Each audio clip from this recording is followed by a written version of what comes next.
galerinha, tudo bem? Hoje a aula é para a segunda série do ensino médio, tá? É uma aula sobre Idade Média. Resolvi dar essa aula porque eu percebi que as atividades que estão sendo entregues lá do Centro de Mídia sobre Renascimento, os alunos estão tendo dificuldade e é necessário um conceito de Idade Média, você conhecer alguns valores da Idade Média para entender o Renascimento, tá? Então, nós vamos aqui buscar esses valores, buscar esse conhecimento para que as aulas de Renascimento do Centro de Mídias fiquem mais fácil para ser interpretadas, tá bom? Então, primeiro, o que nós vamos falar aqui sobre a Idade Média? Eu procurei dividir a Idade Média por partes, para ficar um pouquinho mais fácil de a gente entendê-la. Então, eu preparei aqui a parte política, a parte econômica, a parte social, a divisão social e, por último, o poder da igreja, tá? As suas relações artísticas, culturais, a sua influência, tá bom? Que vai ser muito importante para a gente entender, eu acho que é o ponto mais importante para a gente entender depois o Renascimento, tá? Vamos começar então com a parte política. Bom, o que vocês têm que entender sobre política da Idade Média é que ela é fragmentada. O que significa isso? A palavra fragmentada é dividida em pedaços, né? Dividida em partes. Ou seja, o rei, né, embora ele seja o cargo, maior cargo de um país, ele não detém o poder da força, né? Ele não detém ali um exército, ele não detém uma polícia, tá? Porque essas estão na mão dos senhores feudais. Então o rei ele não consegue articular leis ou criar normas para todo o país. Dessa forma, isso fica a cargo do próprio senhor feudal. Como se tem vários feudos, né? Cada feudo cria sua própria lei, a sua própria regra, o seu próprio estilo comercial. Então não há um padrão, não existe uma padronização dentro da própria Idade Média, da política da Idade Média. O que acontece é que essa política ela é feita num sistema chamado de sucerania e vassalagem. Esse é um sistema muito falado, né, desde lá do ensino fundamental, onde você aprende o que é o sucerano e o que é o vassalo. Como aqui a gente está revisando, vale a pena a gente parar para ouvir novamente. Então, sucerano é aquele indivíduo, aquele nobre que presta favores a alguém. Normalmente, esses favores eles vêm através de uma doação de terra, eles vêm através de emprestar ferramentas, como moinhos, roda d'água, enfim. Quando você empresta, quando você presta favores a alguém, você é chamado de sucerano, tá? Quando você recebe esses favores, essas doações, você é chamado de vassalo. Note que nessas relações, o vassalo, depois que ele recebeu esse empréstimo, depois que ele recebeu essas doações, ele tem algumas obrigações com o seu sucerano, né? Então é uma relação política de senhor feudal para senhor feudal, aonde o empréstimo, as doações, faz com que um nobre tenha obrigações com o outro, tá? Existe uma frase comumente usada para atividades e vestibulares que é a seguinte: o vassalo do meu vassalo não é meu vassalo. Vocês já devem ter ouvido várias vezes essa frase. Então, o que simboliza aí o vassalo do meu vassalo não é meu vassalo? Isso significa que, eu vou dar um exemplo, exemplificar isso aqui, tá? Eu, Júlio, sou um nobre, tenho terras, certo? Quando eu dou essa terra a alguém, essa pessoa se torna meu vassalo e ela tem obrigações comigo. Ela me deve obrigações militares, obrigações de proteção. Muitas vezes esse vassalo, quando chega até mim, ele tem que fazer reverências, Enfim, há uma série de quesitos ali para ele cumprir. Se esse meu vassalo ele também faz uma doação ao outro nobre, veja, esse vassalo, né, no caso o meu, agora ele ganha um vassalo também. É como se eu, Júlio, tivesse dado terra para o João e João tivesse dado terra a Pedro. Pedro, que é o que está lá na ponta, seria vassalo de João. Haveria uma relação, uma correlação aqui entre Pedro e João, aonde Pedro seria o vassalo, João seria o suzerano. Beleza? Mas o que o Pedro tem a ver comigo? Nada. Não fui eu que doei nada a ele. As relações ela acontecem muito na vertical, de feudo para feudo. Você não tem correlação entre todos os feudos. Isso simboliza ainda mais essa política fragmentada. Falando ainda da parte política e do feudo, é interessante a gente saber aqui como os feudos eles são montados. Eu disse para vocês que existem vários tipos, que cada feudo tem uma regra, mas eles têm características comuns. Exemplo, era comum nos feudos você ter divisões. A terra do senhor feudal, que é a terra, aliás, toda a terra do senhor feudal, mas ele divide normalmente as suas próprias terras e não dá posse, mas ele deixa o servo que mora ali usar essa terra, tá? Para ele também ter essa relação de fidelidade com o próprio servo. Então, o feudo normalmente é dividido em 3 partes.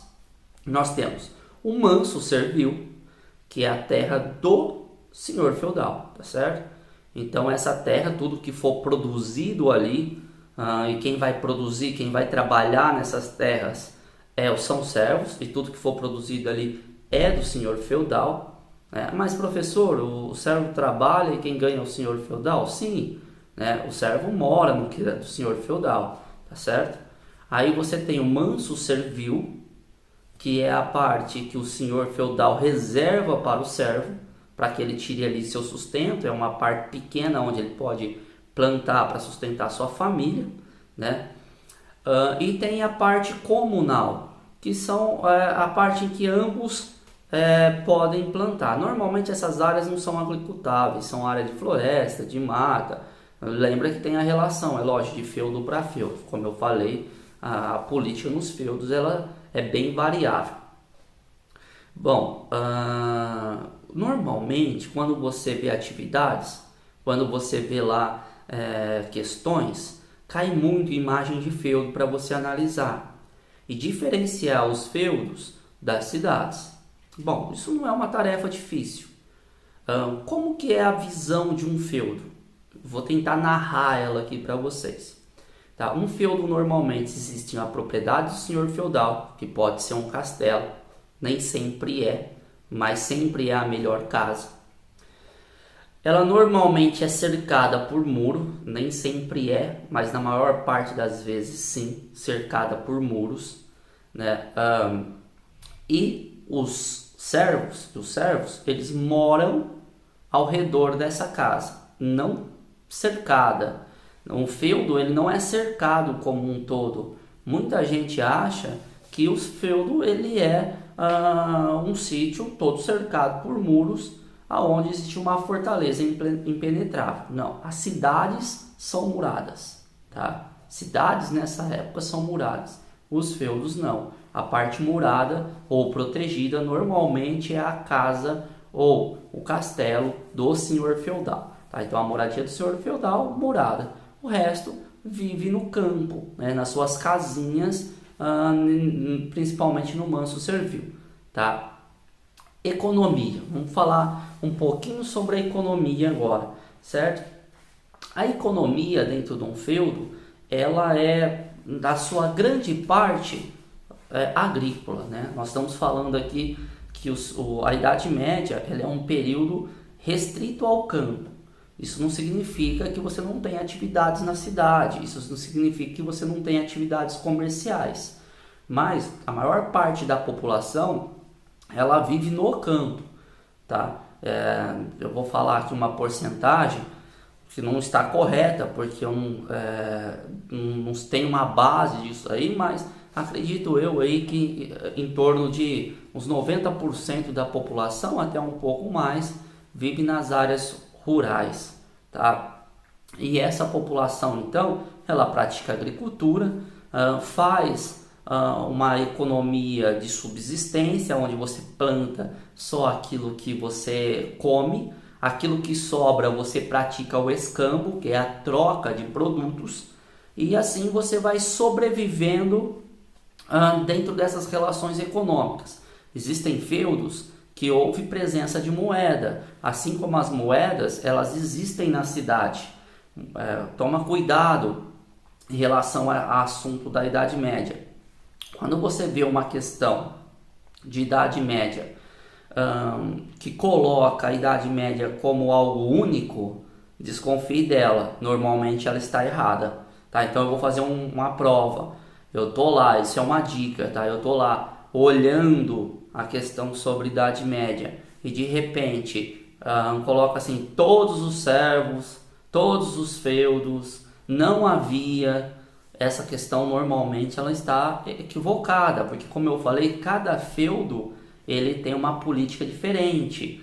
Então, apesar de você ter dificuldade de comércio na Idade Média, nas feiras medievais eles existem. Apesar de você ter poucas moedas, o acesso a elas é restrita, ela existe, né? A ciência, por exemplo, é algo muito criticado dentro da Idade Média.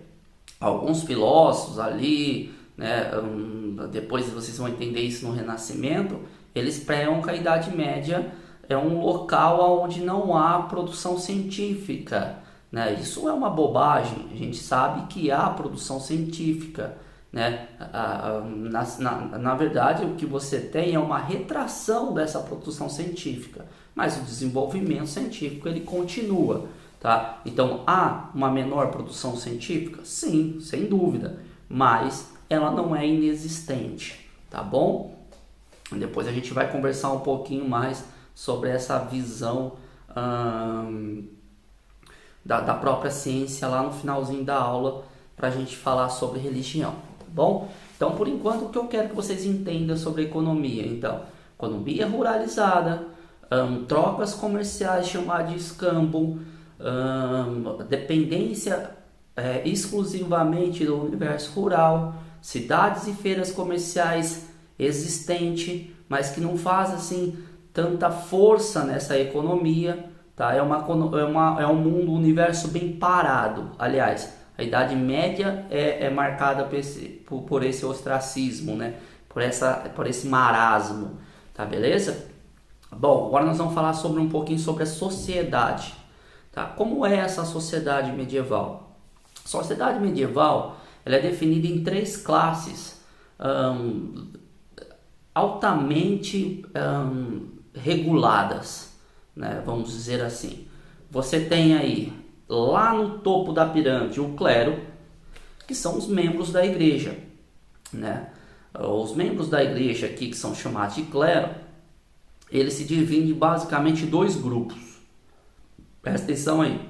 O primeiro grupo é chamado de alto clero, que é aqueles que ocupam os cargos mais importantes da igreja, né? Vou dar um exemplo: bispo, arcebispo ou até mesmo o papa. E o baixo clero, que são aquelas pessoas que estão começando dentro da igreja, né? Ali o padre, por exemplo, tá? O clero, eles têm uma função que é a função de domínio da cultura, do domínio do pensamento, né? Normalmente, quando você vai fazer uma questão sobre Idade Média, o clero, ele representa, ou ele se mostra muitas vezes com uma mão espalmada, um dedo em riste, e normalmente esse dedo apontando para a mão, que significa aquele que fala, aquele que tem a palavra, né? Aquele que conduz os princípios dessa sociedade. Abaixo do clero você tem a nobreza.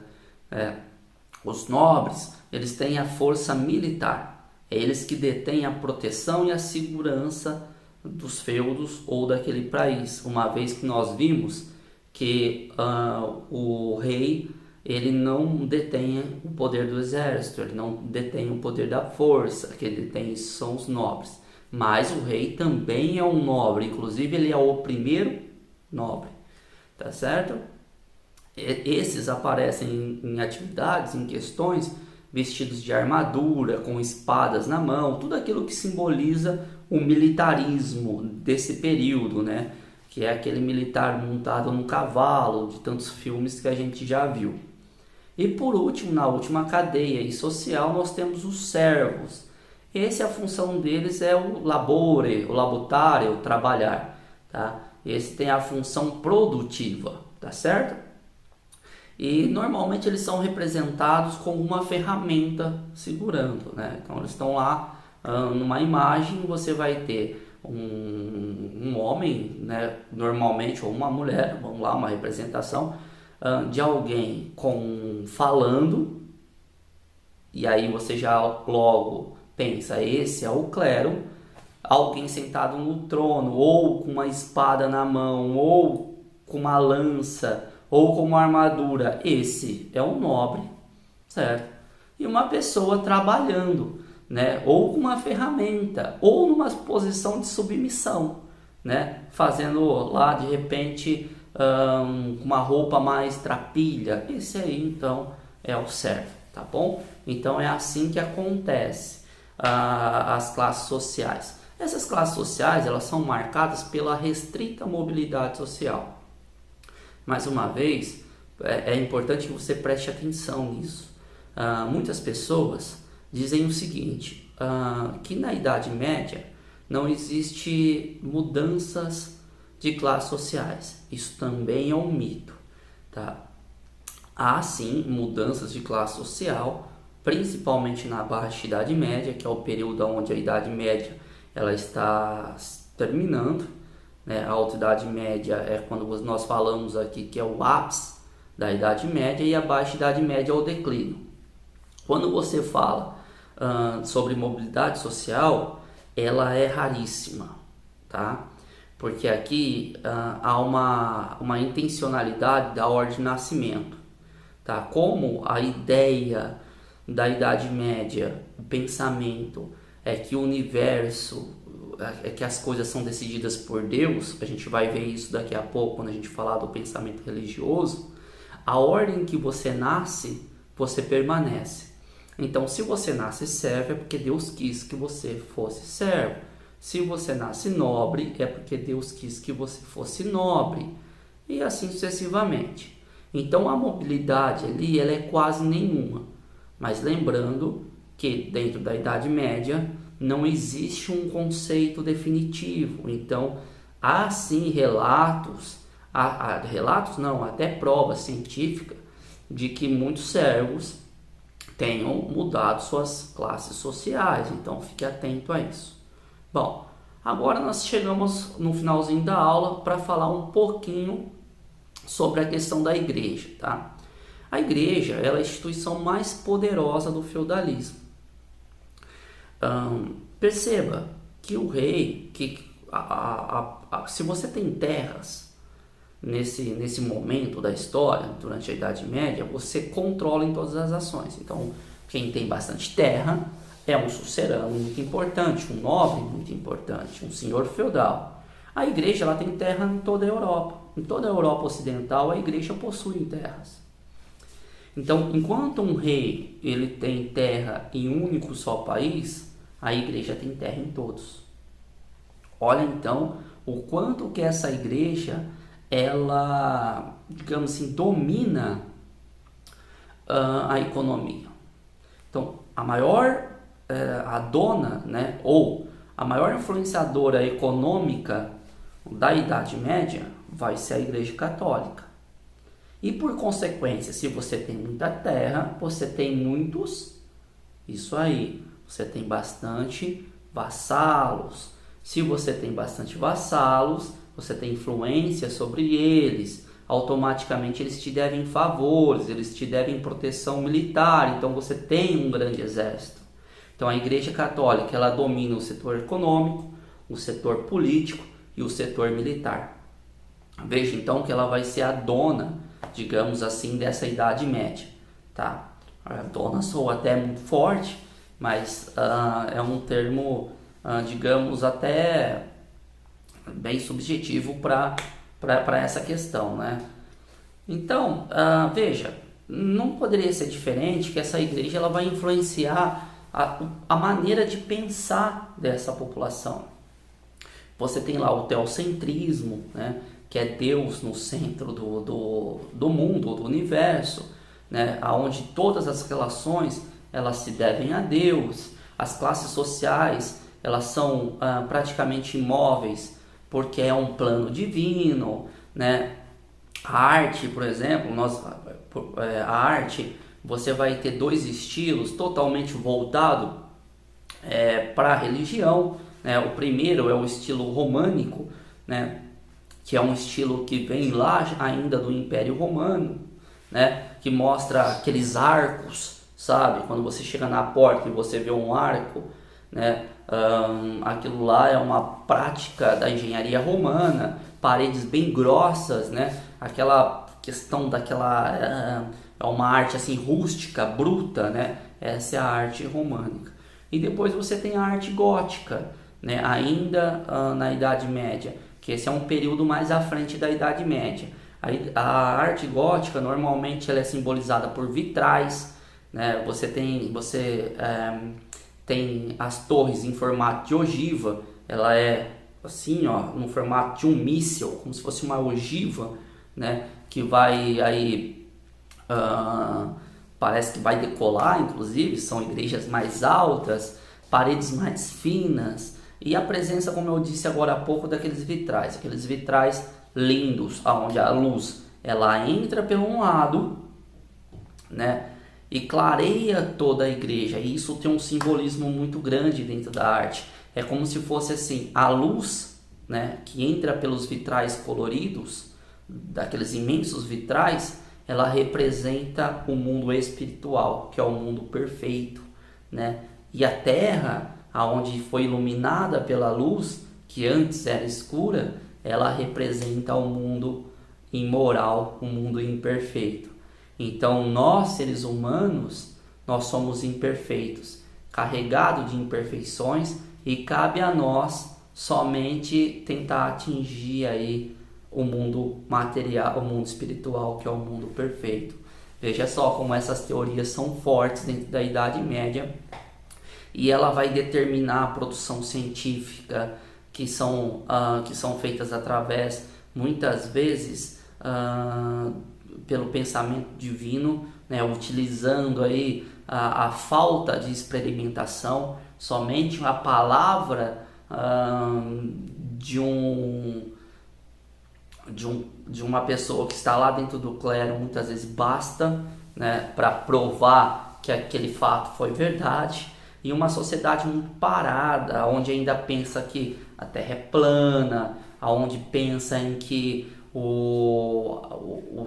a Terra é fixa e quem se move em torno dela são os outros planetas. Então veja, é uma sociedade que ainda tem suas convicções religiosas muito marcante, muito presente. É isso aí, galera. Então nós chegamos ao fim da aula. Eu espero que vocês tenham entendido um pouquinho mais, que eu possa ter ajudado vocês sobre a Idade Média, tá? Para que vocês compreendam lá no Centro de Mídias o Renascimento.